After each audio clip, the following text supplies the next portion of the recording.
Hello, students. I'm Teacher Debbie here. Welcome back to another lesson in English for Class 4. Today we are going to do the lesson I Am Born from David Copperfield by Charles Dickens. I Am Born is the first chapter from the book David Copperfield. The book is about the life of David Copperfield and it is told by David himself. Let me tell you a little bit about the writer. Charles Dickens was an English writer who created some of the greatest works of all times. He wrote many classic novels like David Copperfield, A Christmas Carol, Oliver Twist, Tale of Two Cities, and Great Expectations.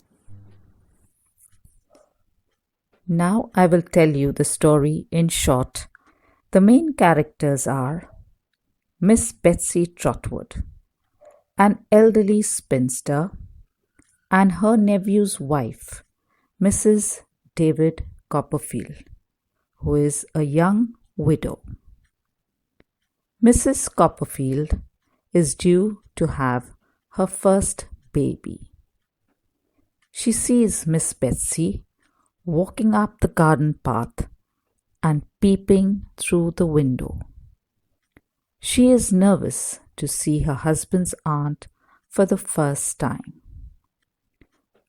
Miss Betsy orders Mrs. Copperfield to let her in and introduces herself and is astonished to see how young she is.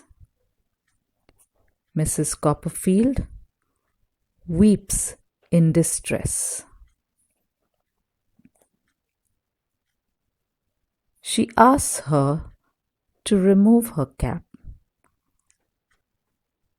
Miss Betsy asks about the maid, Peggotty, and comments on her name. She asks Peggotty to hurry up and get her mistress a cup of tea, as she is not well. Miss Betsy tells Mrs. Copperfield that she wants to be the baby's godmother and provide for her. She insists the baby will be a girl and wants her to be called Betsy Trotwood Copperfield.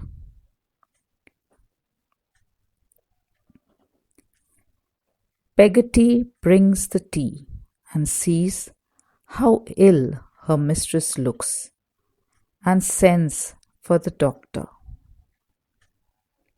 Miss Betsy waits in the living room as Mrs. Copperfield goes into labor. The doctor returns to the living room and tells Miss Betsy the mother was doing well and she would soon be able to see her. She asks how the baby girl is. Dr. Chillip tells her the baby is a boy.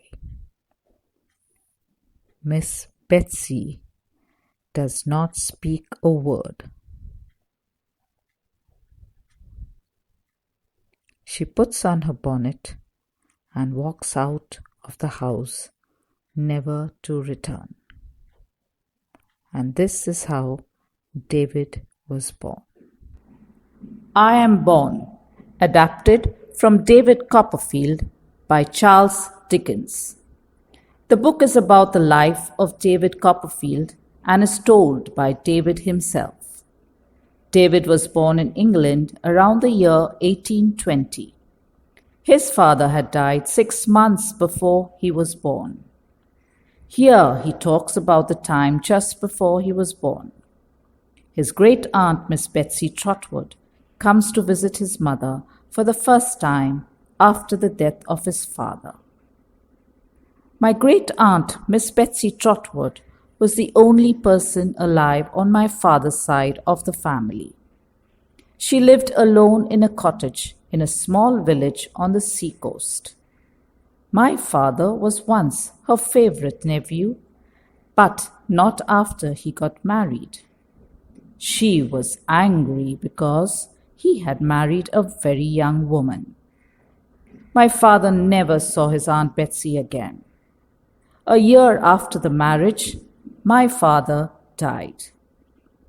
One evening, before I was born, my mother was sitting by the fireside. She looked up and saw a strange lady coming up the garden path. She at once knew that it was Miss Betsy Trotwood, and she had heard about her from my father. Miss Trotwood held herself very straight as she walked up the house with a serious face. Instead of ringing the doorbell, she looked through the window, pressing her nose against the glass. My poor mother was very frightened at this strange behavior.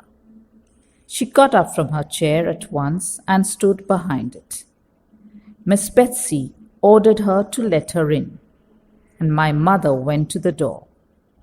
"Mrs. David Copperfield, I think," she said. "You have heard of Miss Trotwood, I'm sure." "Yes, please come in," said my mother. "Take off your cap, child," said Miss Betsy, "and let me see you." My mother obeyed as she did so. Her thick, beautiful hair fell all about her face. "Why, bless my heart," exclaimed Miss Betsy, "you're just a baby." My mother looked very young for her age. She hung her head as though it was her fault and began to cry. She thought she felt my aunt touch her hair with a gentle hand. When she looked up, Miss Betsy was seated with her legs stretched out and looking at the fire. "What do you call your girl?" "I don't know whether it'll be a girl," said my mother. "I don't mean that," said my aunt.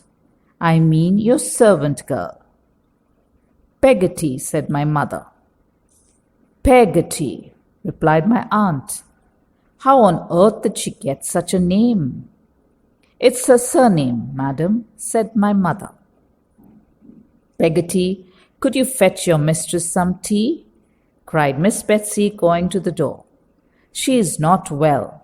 Hurry." "You were speaking about the child being a girl," said Miss Betsy. "I've no doubt it will be a girl. Now, child, from the time of the birth of this girl—" "Perhaps boy," my mother said. "I tell you it will be a girl," returned Miss Betsy. "From the time of the birth of this girl, I'm going to be her friend. I want to be her godmother.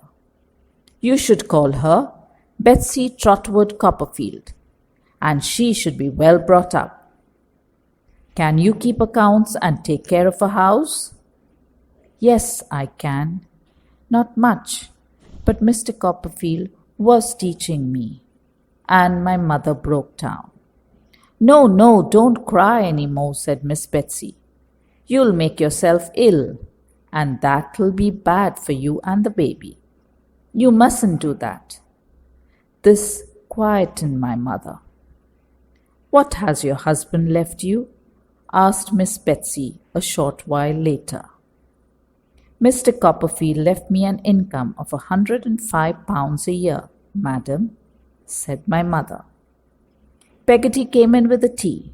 She saw how ill my mother looked and sent for the doctor at once. When Mr. Chillip, the doctor, and Peggotty took my mother upstairs to her room, Miss Betsy sat in the living room, waiting. Hours passed. Mr. Chillip came downstairs. He saw Miss Betsy walking up and down the room. "Well, doctor, how is she?" asked Aunt Betsy. "Mrs. Copperfield is quite as comfortable as one can expect a young mother to be. You'll soon be able to see her. And she, how is she? Asked Miss Betsy. Mr. Chillip did not seem to understand. The baby, said my aunt. How is she? Madam, returned Mr. Chillip, I thought you knew. It's a boy. My aunt did not say a word. She put on her bonnet and walked straight out of the house. She never came back again. And that was how I, David Copperfield, was born.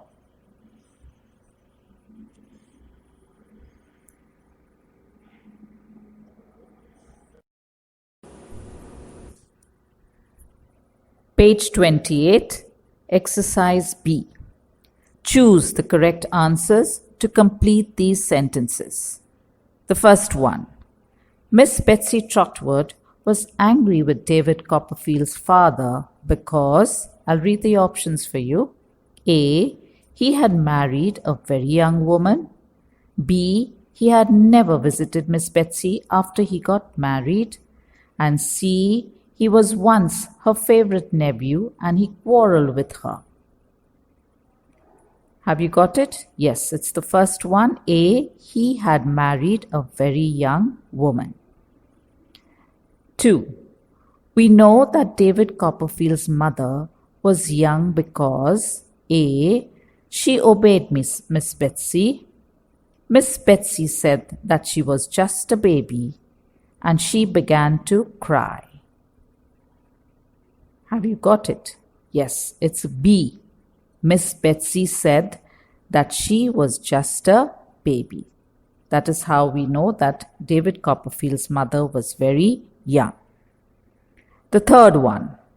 Miss Betsy told David Copperfield's mother that she wanted to be the baby's aunt, great aunt, godmother. Yes, this is very easy.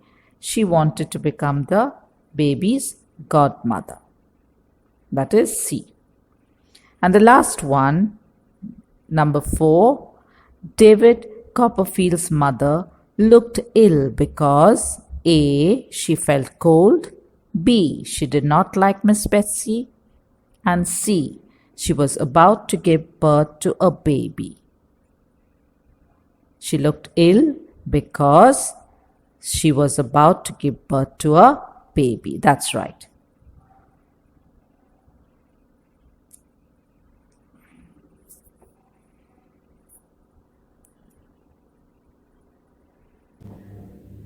So students, hope you have enjoyed the lesson. Read the lesson well. Till then, see you soon. Stay safe, stay happy.